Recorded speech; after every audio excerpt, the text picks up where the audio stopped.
Saber Cotidiano no Ar, dessa vez no ambiente externo, diretamente aqui da cidade de Linhares.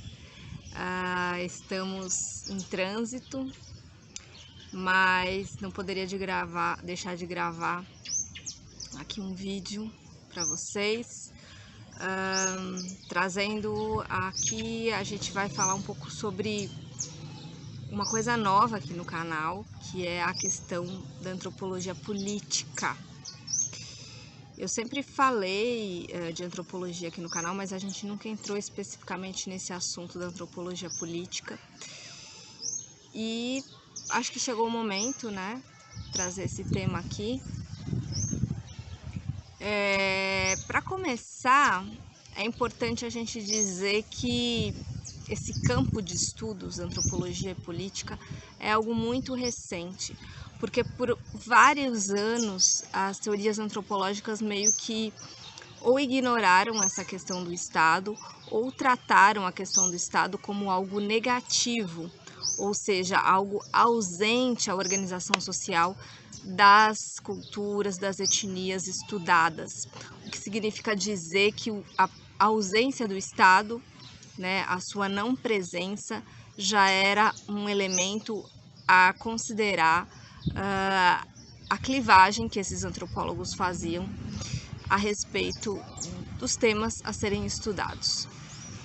Desde a época do evolucionismo, voltando lá atrás nos primórdios da antropologia, do seu início, a gente percebe como aqueles antropólogos tentaram colocar a questão da ausência de um Estado tal qual o Estado-nação europeu como um dos elementos que justificaria um estágio evolutivo inferior dessas sociedades. Naquele momento, então, novamente, os europeus olhavam e tentavam analisar o mundo, comparando a sua origem, a sua sociedade, a sua cultura e colocando ela como principal ponto de referência para entender as demais sociedades.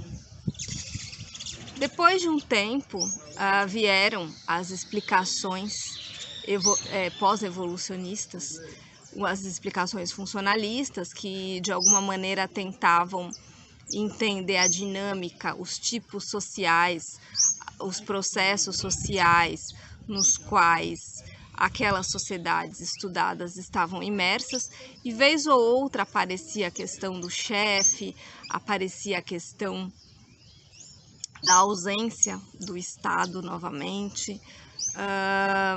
Engraçado pensar como a dinâmica social foi muito mais para o lado do parentesco, para o lado da religião, para o lado até mesmo dos estudos dos mitos, a questão simbólica, sem tocar tanto nessa parte do poder. E a parte do poder, ela passa a ser mais considerada mais ou menos nos anos 60, 70, quando existe uma certa crise pós os estudos africanistas, dos ingleses principalmente, também dos franceses, que começavam a estudar as novas organizações sociais em África e Ásia, e que ou adotavam uma postura mais estruturalista, então de pensar a organização social enquanto uma estrutura que talvez se refletisse no cosmos da vida cotidiana e também, obviamente, nos símbolos, nos mitos, nos ritos, quanto uma abordagem, novamente, que colocava a questão da ausência do Estado como um elemento interessante de se estudar, ou talvez em gradações. Essa sociedade X tem uma certa configuração de poder, mas ela não tem Estado. Essa certa sociedade Y, ela tem o que a gente pode chamar de uma organização mais parecida com o Estado, mas o poder se coloca de tal e tal forma, sempre na tentativa de classificar isso, mas não totalmente capaz de explicar a formação, como é que esse poder se configura, como é que esse poder é exercido, ou ainda ignorando, né, simplesmente o fato de não ter Estado, em alguns casos, meio que seria um mote para dizer que a questão do poder não se coloca, né? E aí, a partir dos anos 60, o Licht e o Gluckman, que são dois antropólogos, trataram de temas diferentes, mas cada um à sua maneira acabou trazendo uma crítica a esses estudos anteriores prévios, críticas também ao estruturalismo. O Licht, por exemplo, ele vai falar da importância de se olhar para as interações sociais enquanto um elemento ali de análise muito mais interessante do que pensar a questão estrutural. E o Gluckman, por sua vez, pensou bastante a questão dos conflitos, que era algo que também era dado como inexistente ou nem era tanto uma preocupação, né? O Gluckman vai mostrar assim, não é que essas sociedades vivem no paz e amor, não é que essas sociedades não têm conflitos, o conflito se coloca como necessário e parte do processo cultural, parte dos elementos ali de constituição e reforço daquelas sociedades. E aí sim eles começam, enfim, a trazer essa questão do poder para a gente pensar.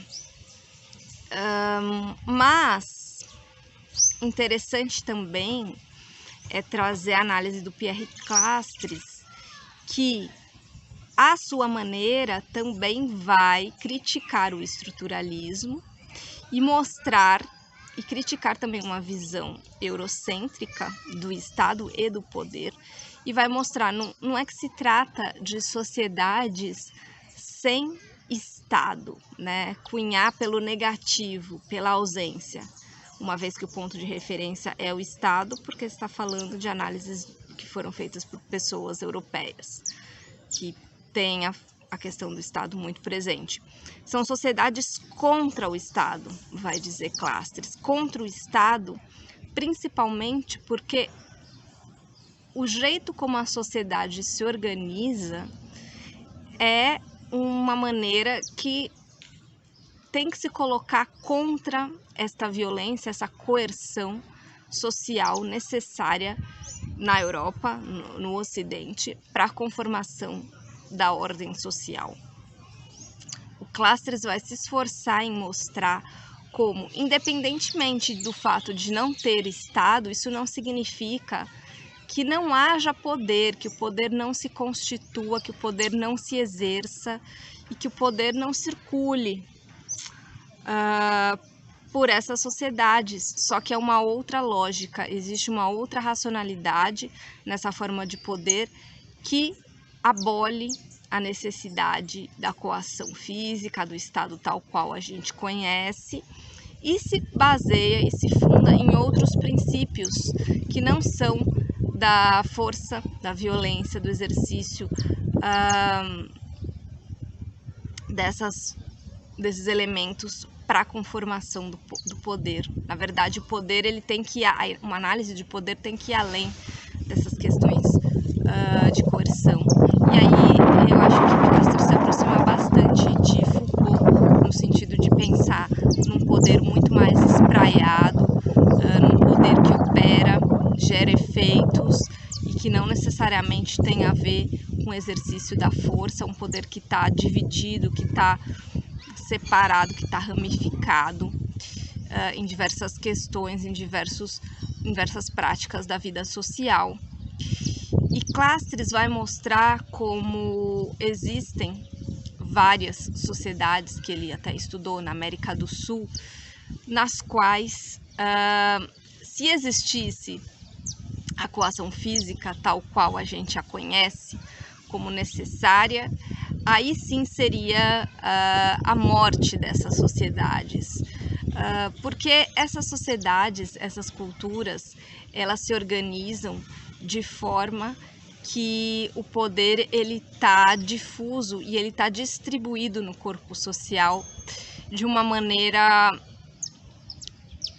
que tem a ver com a relação, por exemplo, entre o chefe e as pessoas que residem em determinada comunidade, em determinada aldeia, e a forma como esse chefe ele é entendido, né? O chefe, teoricamente, para nós ocidentais, é a pessoa que tem mais poder, é a pessoa que manda, é a pessoa poderosa, é o chefão, é o cara, né? E ele pode ser tudo isso nessas sociedades também, só que justamente por conta do grupo, né? Ele só é o que ele é por conta do grupo e porque o grupo o considera como tal. E as grandes questões que Clastres vai colocar são justamente essas. Por que é que em determinados modelos sociais a coação não é necessária e se faz de outras formas? E por que é que raios, em determinado momento, algumas sociedades necessitam do modelo europeu, do modelo que a gente conhece tradicionalmente como modelo de Estado? Por onde que se passa? Qual é a transição? O que permite dizer que se passou de um estágio para outro? Não é questão de evoluir e dizer que um é melhor que o outro, mas o que faz de fato, qual é o pulo do gato, o que faz a mudança acontecer? Por que é que em determinado momento isso se torna importante ou não dentro de uma sociedade? Essa é uma das grandes perguntas que Clastres vai fazer. E para a antropologia, ele tenta justamente desconstruir essa ideia da ausência e refundar justamente as suas bases, mostrando que como existe um certo eurocentrismo, né, nessa autorreferenciação do que é sociedade sem Estado e com Estado. Por que é que o critério tem que ser o com e o sem? Né? Porque esse é um critério europeu, é um critério ocidental. Faz sentido tomar isso como base para dizer que existe ou não poder dentro de uma sociedade? Para Clastres, não.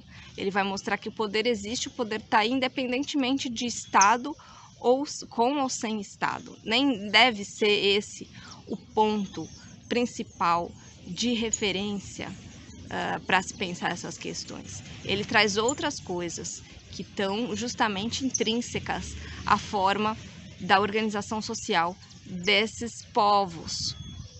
E aí que está um elemento interessante, né? Falar em sociedades contra o Estado não significa dizer sociedades que odeiam a ideia de Estado ou que se colocam contrárias, como se fosse isso absorvido por um discurso mais militante ou anarquista. Não se trata disso. Se trata de entender a lógica por trás dessas organizações sociais, a partir das quais a ideia de Estado não faz o menor sentido. Faz sentido uma outra forma de pensar a relação do líder com o seu grupo.